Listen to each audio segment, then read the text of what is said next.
وعلى آله وأصحابه أجمعين.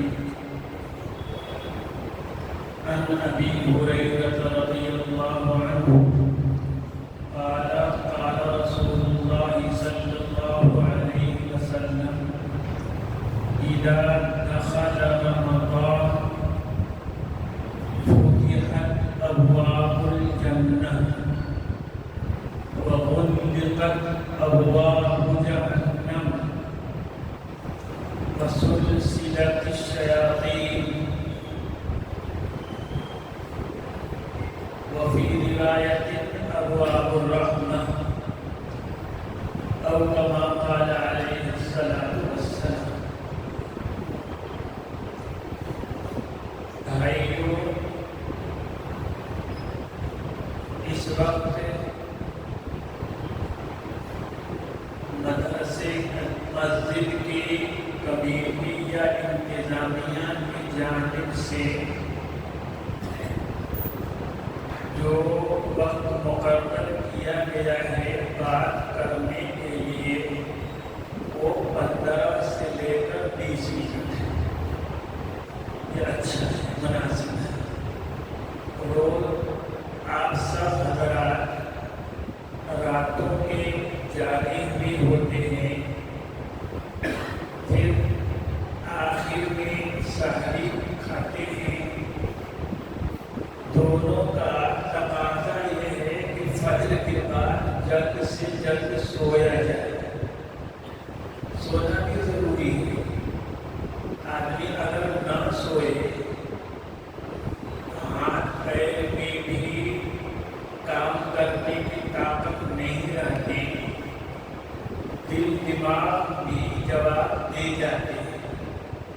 وجعلنا نومکم سباتا، اللہ پاک نے فرمایا کہ تمہاری نیند کو ہم نے سکون کی چیز بنائی.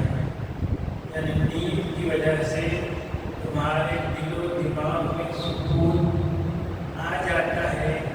ہاتھ پیر بدن میں نئے سرے سے انرجی آ جاتی ہے، کام کرنے کی طاقت آ جاتی ہے. سونا بھی ضروری ہے. اس لیے مناسب یہی ہے کہ تھوڑی سی بات کی جائے، پھر ہم بھی چل کے سوئے. ٹھاٹ سے آپ بھی جا کے سو. سب لوگ جانتے ہیں اور بیان کرتے ہیں کہ جب رمضان آتا ہے تو جنت کے سارے دروازے کھول دیے جاتے ہیں، جہنم کے دروازے بند کر دیے جاتے ہیں اور شیطانوں کو قید کر دیا جاتا ہے، جکڑ دیا جاتا ہے. ہر رمضان سے یہ بات سنتے ہیں آپ. یہ 3 بات: جنت کے دروازوں کا کھل جانا، جہنم کے دروازوں کا بند ہو جانا، اور تیسری بات کیا ہے؟ شیطانوں کا قید ہو جانا، جکڑ دیا جانا. کیا مطلب ہے ان 3 باتوں کا؟ ان 3 باتوں کا مطلب کیا ہے؟ کہ جنت کے دروازے کھول دیے جاتے ہیں. تو جنت کا دروازہ کیا ہے؟ جہنم کے دروازے بند کر دیے جاتے ہیں. تو جہنم کا دروازہ کیا ہے؟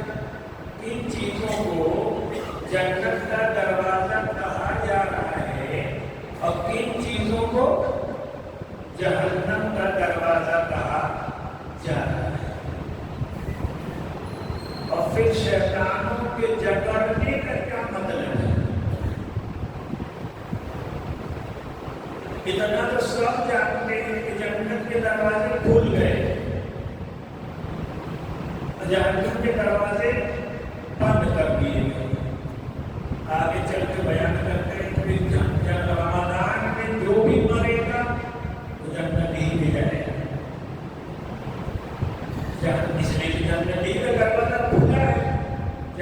کا دروازہ تو کیا ہو گیا؟ بند ہو گیا ہے. یہ مطلب ہے نہیں بھائی، یہ مطلب نہیں ہے حدیث. جنت کے دروازے کیا ہیں؟ دروازے کا مطلب یہ ہوتا ہے کہ وہ جگہ جس کے ذریعے ہم اندر جا سکتے ہیں. مسجد کا دروازہ جس دروازہ جہاں سے ہم مسجد میں آ سکتے ہیں. کمرے کا دروازہ جس جگہ سے ہم کمرے میں آ سکتے ہیں. کیا مطلب ہے اس کا؟ کہ جنت کے دروازے کھول دیے جاتے ہیں تو مطلب یہ ہے کہ جنت میں لے جانے والے جتنے کام ہیں انہیں کو جنت کا دروازہ کہا گیا ہے. نماز جنت کا دروازہ ہے، روزہ جنت کا دروازہ ہے، زکات جنت کا دروازہ ہے، ایمان جنت کا دروازہ ہے، سچ بولنا جنت کا دروازہ ہے. یہ سب جتنے اچھے کام ہیں سب جنت کے دروازے، اور جتنے برے کام ہیں وہ جہنم کے دروازے. جتنے برے کام ہیں کفر جہنم کا سب سے بڑا دروازہ ہے. منافق ہونا، دل میں کفر چھپائے رکھنا، زبان سے ایمان کی بات کرنا، نفاق، یہ جہنم کا دروازہ ہے. اللہ کی نافرمانی کرنا یہ جہنم کا دروازہ ہے. سمجھے جنت کے دروازے کیا مطلب ہے بھائی؟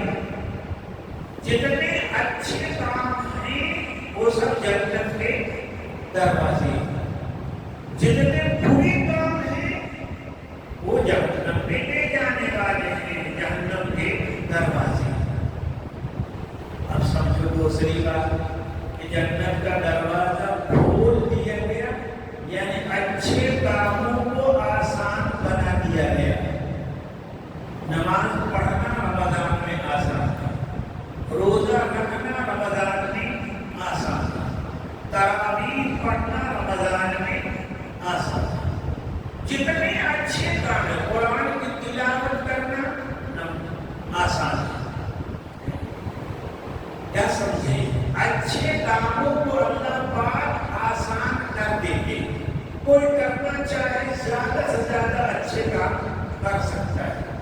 برے کاموں کو اللہ پاک مشکل بنا دیتے. یہ مطلب ہے جنت کے دروازے کھولنے کا اور جہنم کے دروازہ کے بند کرنے کا. شیطان کو بند کر دیا جاتا ہے، جکڑ دیا جاتا ہے. یعنی شیطان ایسا نہیں ہے کہ کسی کمرے میں لے جا کر سارے شیطانوں کو اس میں ڈھکیل دیا گیا اور باہر سے تالا لگا دیا گیا. یہ مطلب نہیں ہے شیطانوں کو قید کرنے کا. شیطانوں کو قید کرنے کا مطلب یہ ہے کہ جو لوگ جنت میں جانا چاہیں، جہنم سے بچنا چاہیں، شیطان میں اللہ پاک شیطان میں بہکانے کی جو طاقت ہے، قوت ہے، یہ اللہ پاک شیطان کی طاقت چھین دیتے. وہ رمضان میں جنت میں جانے والوں کو بہکانا چاہے عاجز ہے، بہکا نہیں سکتا. جہنم سے بچنے والوں کو بہکا کر کے ان سے نافرمانی کرا سکے عاجز ہے، بے بس. تو شیطانوں کو قید کرنے کا مطلب وہ بھائیوں کہ اللہ ان کو عاجز بنا دیتے ہیں، بے بس کر دیتے ہیں، کنٹرول میں کر دیتے ہیں. سمجھے؟ یہ مطلب ہے. اب سمجھو کہ ایسا کیوں کیا جاتا ہے. ایسا اللہ پاک کیوں کرتے ہیں؟ نبی اکرم صلی اللہ علیہ وسلم سے ایک مرتبہ صحابہ نے کہا کہ اے اللہ کے رسول صلی اللہ علیہ وسلم، آپ نے بھی ہمیں بتایا، قرآن کریم میں بھی بتایا گیا کہ ہم بہترین امت ہیں، تم خیر امت، تم بہترین امت ہو۔ جتنی گزشتہ امتیں ہیں، قومیں ہیں، موسیٰ کی امت، نوح کی امت، عیسیٰ کی امت، جتنے نبیوں کی امتیں ہیں، سب میں تم بہتر اور سب سے اچھی امت ہو۔ اور آپ نے فرمایا خیر الامم، تمام امتوں میں سب سے بہتر امت، تمام جماعتوں میں سب سے بہتر جماعت مسلمان ہوتی ہے۔ لیکن اے اللہ کے رسول صلی اللہ علیہ وسلم، پہلی قوموں کی، پہلی امتوں کی زندگیاں لمبی ہوتی تھی، 1000 سال، 1200 سال، 800 سال، 500 سال، لمبی زندگیاں ہوتی تھی۔ بڑوں کے آدم علیہ السلام کی عمر 1000 سال تھی۔ 800-900 سال تو نوح علیہ السلام تبلیغ و دعوت کا کام کرتے رہے۔ ظاہر ہے نبی بنائے گئے ہوں گے 40 سال کے بعد، ہری کو نبوت ملتی ہے 40 سال پہ، تو نبی بننے کے بعد وقت ان کی عمر 40 سال، اس کے بعد 800-900 سال وہ تبلیغ کرتے رہے، اللہ کا حکم پہنچاتے رہے۔ اس کے بعد اپنی بدعا کی وجہ سے قوم ڈوب گئی، پوری کی پوری، یہ سب معلوم ہے آپ کو، ہے نا؟ اور طوفان سے بچنے کے بعد، کشتی سے اترنے کے بعد، آج ایک نے لکھا ہے کہ 150 سال وہ زندہ رہے۔ اس طرح ان کی عمر جو ہے 1200 سال۔ تو ایسا نہیں ہے کہ نبیوں ہی کو عمر زیادہ ہوتی تھی، لیکن اس زمانے کے سارے انسان میں عمریں کیا ہوتی تھی؟ ایسی لمبی اور زیادہ ہوتی تھی۔ صحابہ نے پوچھا کہ اللہ کے رسول، ان کی عمریں لمبی ہوتی تھی، جب لمبی عمر رہے گی تو لمبی عبادت بھی کریں گے، ہے نا؟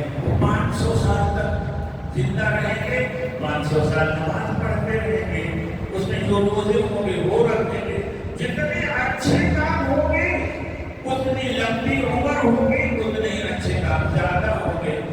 اور ہم لوگوں کی عمر محمد صلی اللہ علیہ وسلم امت محمدیہ کی عمر کو 60 اور 70 سال کے درمیان کی اوسط ہے، اوسط اتنا ہی ہے، 60 سے لے کر 70 بس۔ تو اگر ہم پورے سال میں 70 سال عبادت، اس میں سے 70 سال، 60 سال میں سے 15 سال تو ہم نابالغ رہتے ہیں، تو عبادت کرنے کے لیے کتنا ملا؟ 40-45 سال۔ ان کو ملا 1000 سال، ہم کو ملا 40 سال۔ تو ہم 40 سال اگر پوری عبادت میں لگا بھی دیں تو 1000 سال والوں کی عبادت کے برابر تو ہماری عبادت ہو بھی نہیں، ہم اس کی برابری بھی نہیں کر سکتے، ان سے پڑھ کیسے جائیں گے؟ یہ پوچھا صحابہ نے رسول اللہ صلی اللہ علیہ وسلم، تو حضور نے جواب دیا کہ اللہ پاک نے میری امت سے، اللہ پاک نے میری امت سے کام کم لیا ہے اور بدلہ زیادہ دیا ہے۔ اللہ پاک میری امت سے کام کم لیں گے، اس لیے ہم پہلوں کے مقابلے میں ہماری عمر بھی کم ہے، ہماری بدن کی طاقت بھی کیا ہے؟ کم ہے، لیکن اللہ پاک اس کا صلہ اور بدلہ زیادہ دے۔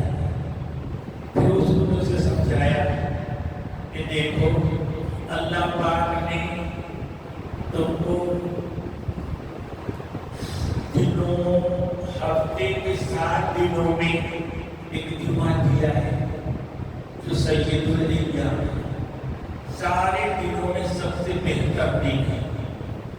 اس میں عبادت کا ثواب بڑھ جاتا ہے.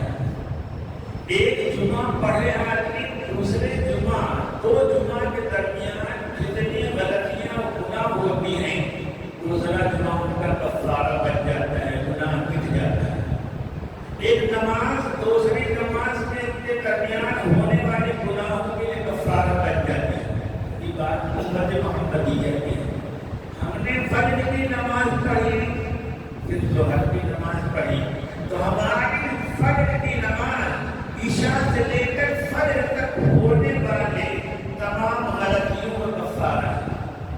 ظہر کی نماز فجر اور ظہر کے درمیان ہونے والے تمام گناہوں کے لیے کفارہ ہے. ایسی 5 نماز ہے. ایک جمعہ دوسرے جمعہ کے لیے تک کے لیے, ایک نماز دوسری نماز تک کے لیے, ایک رمضان دوسرے رمضان تک کے لیے گناہوں کا اللہ نے کفارہ بنایا. اس طرح تمہارے گناہ مٹتے جاتے ہیں, ختم ہوتے جاتے ہیں. اور پھر اللہ پاک نے کچھ دن ایسے بنائے ہیں, رمضان کا مہینہ تم کو دیا ہے. تم سے پہلے والی امتوں کے مقابلے میں تمہاری پہلے والی امتوں کو رمضان کا مہینہ نہیں دیا گیا. یہ رمضان کا مہینہ اللہ پاک نے تم کو دیا. اس میں ہر نیکی کا ثواب بڑھا دیا جاتا ہے. ایک فرض ادا کرنا ایسا ہے گویا کہ دوسرے دنوں میں 70 فرض ادا کرنا. یہاں ہر نفل کام کا ثواب فرض کے برابر کر دیا جاتا ہے. یہ ہماری چھوٹی کم عمری کی وجہ سے, اس لیے کہ ہمارے عمر جو کم ہے تو اگر ہم نے 40 رمضان پائے اور ہم نے ایک فرض پڑھا تو ایسا ہے گویا کہ 70 فرض. ایک نماز پڑھی گویا کہ 70 نماز پڑھ لی. ایک روزہ رکھا گویا کہ 70 روزہ رکھ لیا. ایک روپیہ اللہ کی راہ میں خرچ کیا گویا کہ ہم نے 70 روپیہ خرچ کیا. اتنا اجر بڑھا دیا جاتا ہے. ہم نے کسی کے دکھ درد میں کسی کے لیے پیار سے اچھی بول دیا تو ایسا ہے گویا کہ ہم 70. حضور نے یہ سمجھایا, یہ سمجھایا. اس ہماری کم عمری جو چھوٹی عمر ہے, کم عمر ہے, اس کی اللہ نے بھرپائی اس طرح کی کہ نیکیوں کا ثواب بڑھا دیا. نیکیوں کا ثواب بڑھا دیا. آگے اللہ پاک نے ایک چیز سمجھاؤں, اس کو مثال سے سمجھو. جب بزنس مین آدمی ہوتا ہے تو سال بھر بزنس کرتا ہے, ہونا سال بھر بزنس کرتا ہے, لیکن وہ خوب جانتا ہے کہ سال بھر ہر دن برابر کمائی نہیں ہوتی. ہر دن برابر کمائی نہیں ہوتی. سال بھر میں کبھی کبھی بزنس کا سیزن آتا ہے, اس سیزن میں کمائی زیادہ ہوتی ہے. جتنا اس نے سال بھر کے 11 مہینے میں نہیں کمایا, اگر سیزن مل گیا تو وہ 1 مہینے میں اس سے برابر یا اس سے زیادہ کما لیتا ہے. یہ رمضان جو ہے اللہ بندو نیکیوں کا سیزن ہے. نیکیوں کا یہ سیزن ہے. اس میں آدمی کما لے گا, نیکیاں کر لے گا تو وہ سال بھر میں جتنی نیکیاں کیا ہے اس سے اس کی صرف رمضان کی نیکیاں بھی بڑھ جائیں گی. اور رمضان میں ڈبل سیزن ہے. رمضان میں ہی شب قدر ہے نا, لیلۃ القدر, اور لیلۃ القدر 1000 مہینے سے بڑھ کر ہے. امت کے لیے 1000 مہینے کا مطلب ہوگا تقریباً 83 سال. تقریباً 83 سال. اب غور کرو کہ ایک آدمی اگر 50 سال کی زندگی اب اس کی وہ شب قدر ہر رمضان میں پائے, یعنی اس کو عبادت میں, تلاوت میں, ذکر میں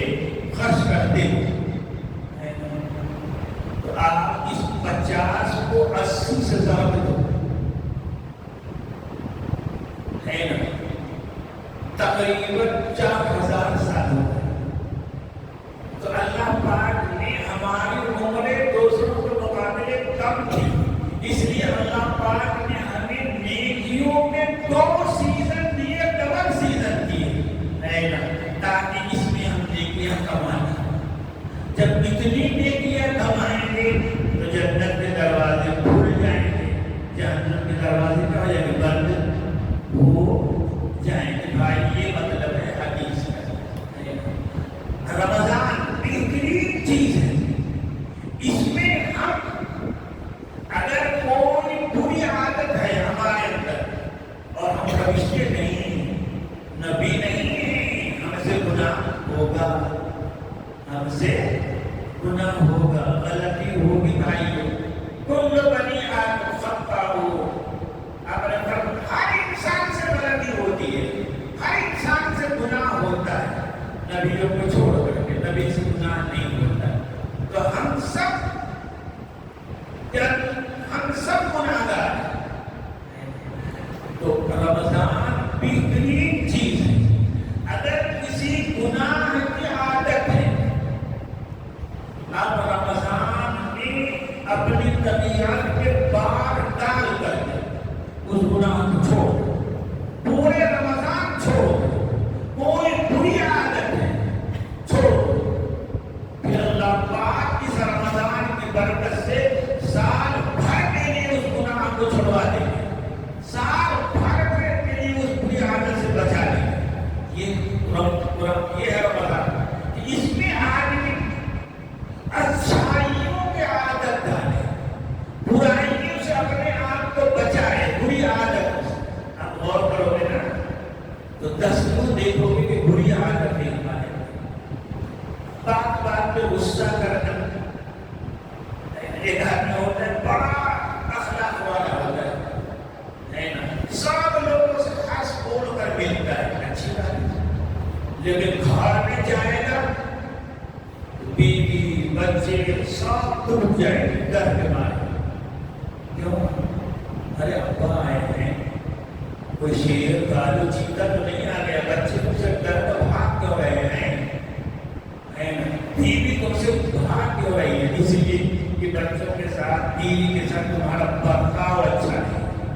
یہ نہیں ہے کہ بہت روگ ہے تمہارا، کہاں بات؟ تم تو دکان میں بیٹھتے ہو تو بڑے ہنس ہنس کے بات کرتے ہو، جو بھی کہا آئیے آئیے اللہ ہے تشریف لائیے ہے نا، سب کچھ کرتے ہو. سارے کام یہ تجارت کی اخلاق ہے نا، دینی اخلاق نہیں ہے.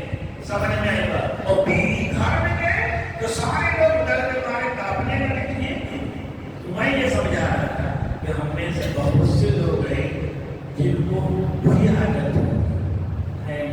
اگر اس رمضان میں ہم بری عادت کو چھوڑ دیں گے اور صرف 1 مہینہ پر کنٹرول کریں تو اللہ پاک اس بری عادت کو ہمیشہ کے لیے چھوڑا دے گا. ہمیں موبائل میں گندی فلم دیکھنے کی عادت ہے، جب اٹھایا شروع کر دیا بری عادت ہے. ارے موبائل میں ننگا فوٹو دیکھو تب بھی حرام ہے، اور باہر کوئی ننگی عورت دیکھو تو بھی حرام ہے. بری نظر کسی پہ ڈالو سڑک پہ چلتے ہوئے تبھی حرام ہے، موبائل میں ڈالو تبھی حرام ہے. یہ مثال دیا میں نے، کوئی گناہ نہیں تھا. ہم میں سے کتنے کو بری لت ہوگی، عادت ہوگی، ایک یہ نہیں اور بھی بہت سی. ہم اگر رمضان میں کوشش کریں تو اس بری لت کو، عادت کو چھوڑنا آسان ہے. اور پھر اللہ پاک اس میں جب ہمیں جمع دیں گے تو دل میں اس بری عادت کی اتنی نفرت پیدا کر دیں گے کہ ہم پھر سال بھر تک کبھی انشاءاللہ وہ گندا کام نہیں کریں گے، بری نظر نہیں ڈالیں گے. یہ مطلب ہے جنت کے دروازے، بری عادتیں چھوٹی جہنم کا دروازہ بند ہے، اچھی عادتیں ڈال دی جنت کا دروازہ کھل گیا. تو جب شیطان تم سے برا کام کرا نہ سکا اور اچھا کام چھوڑا نہ سکا، یہی شیطان کا قید ہو جانا ہے، بند ہو جانا ہے.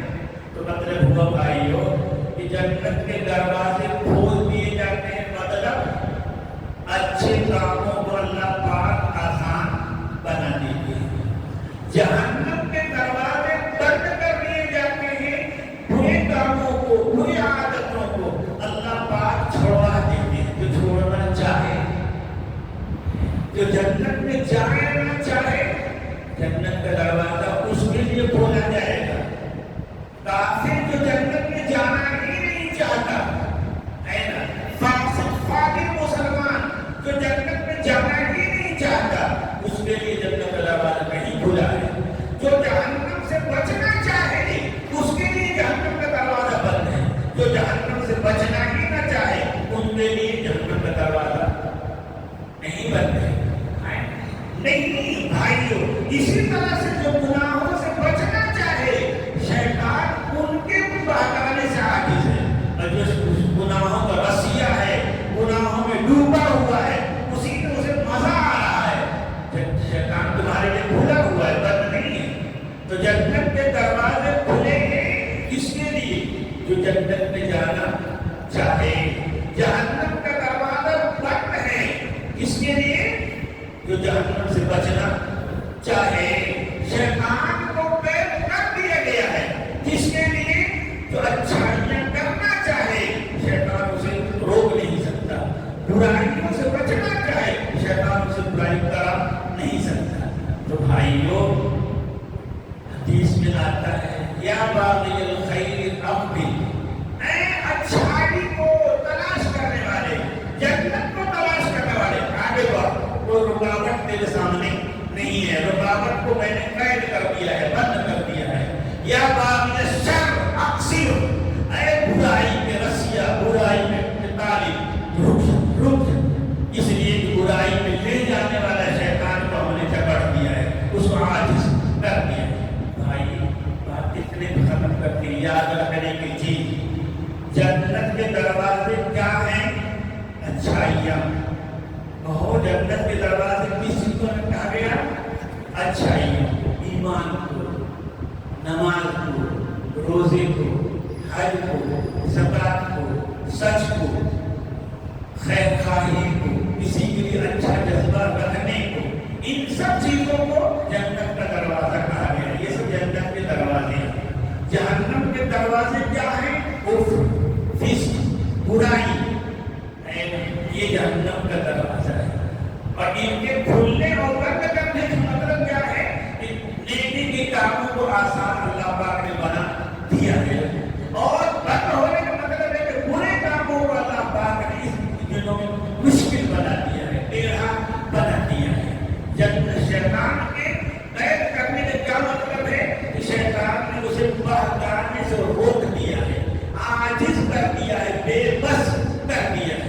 یہ مطلب ہے، سمجھ میں آئی بات؟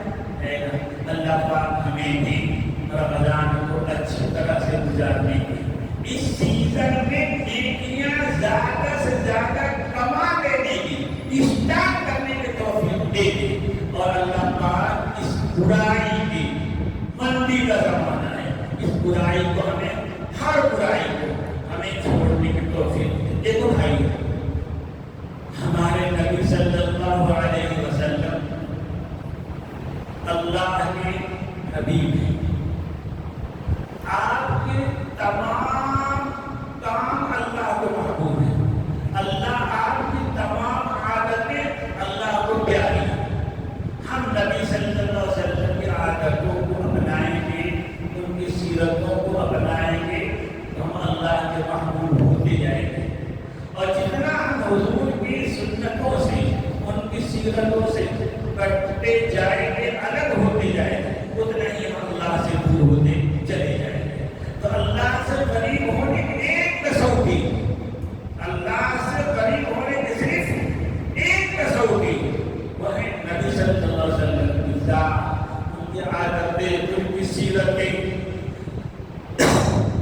اور اللہ سے دور ہونے کی، ہم نبی سے اتنا دور ہوتے جائیں گے، حضرت نبی اکرم صلی اللہ علیہ وسلم کی بول سے، چال سے، اٹھنے سے، بیٹھنے سے، غریبوں انسانوں کے ساتھ تعلق رکھنے سے، جتنی زیادہ ہم حضور سے قریب ہوتے جائیں گے، اللہ سے قریب ہوتے جائیں گے۔ جتنی زیادہ ہم نبی اکرم صلی اللہ علیہ وسلم سے دور ہوتے جائیں گے، اتنی ہی زیادہ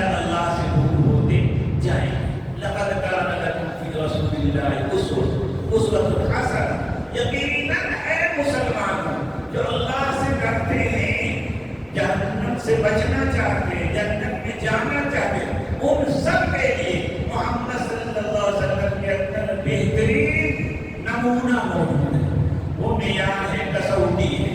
ہم کو آپ کو اس رمضان میں کوشش کرنی چاہیے کہ ہم جتنا زیادہ سے زیادہ ہو سکے نبی صلی اللہ علیہ وسلم کی سیرت کے، آپ کی عادت اتوار کے کو اپنا لیں۔ آگے انشاءاللہ کوشش یہ کریں گے کہ آپ تقریروں سے ہٹ کر کے میں اس رمضان کے مہینے میں فجر کے بعد والی اس مجلس میں 15-20 منٹ آپ صلی اللہ علیہ وسلم کے کوئی عادت، کیا عادت، حضور بچوں کے ساتھ کیسے رہتے تھے، اپنی بیوی کے ساتھ کیسے رہتے تھے، اپنے گھر میں کیسے رہتے تھے، نبی اکرم صلی اللہ علیہ وسلم انسانوں کے ساتھ کیسے رہتے تھے، فقیروں محتاجوں کے ساتھ کیسے رہتے تھے، اپنے سے کمزور لوگوں کے ساتھ کیسے رہتے تھے۔ یہ ہم انشاءاللہ اس رمضان میں کوشش یہ کریں گے کہ یہی باتیں آپ کو بتلائیں، اوروں کی طرح کوئی تقریر نہیں کریں گے۔ ہم یہ چاہتے ہیں کہ نبی اکرم صلی اللہ علیہ وسلم کی عادتیں آپ سنیں، ہم بھی عمل کریں، آپ بھی اس پہ عمل کریں۔ وآخر دعوانا ان الحمدللہ رب العالمین۔ اللہم صل علی سیدنا محمد وسلم۔ الہ العالمین، ہم آپ کے گناہگار کرتے ہیں، الہ العالمین یہ رمضان کا پاک مہینہ ملا ہے، الہ العالمین آپ نے اس نیکیوں کا، صلاح کا، تقویٰ کا مہینہ بنایا ہے، الہ العالمین ہمیں اس پاک مہینے کی برکتوں سے، رحمتوں سے نواز دیجیے، ہمیں زیادہ زیادہ اپنی بندگی کرنے میں، اپنا ذکر کرنے کا، تلاوت کرنے کا، گناہوں سے معافی مانگنے کی توفیق دے دیجیے، ہمیں نبی اکرم صلی اللہ علیہ وسلم کی سیرت کے مطابق ہماری سیرت کو بنا دیجیے، ہماری شکل بھی نبی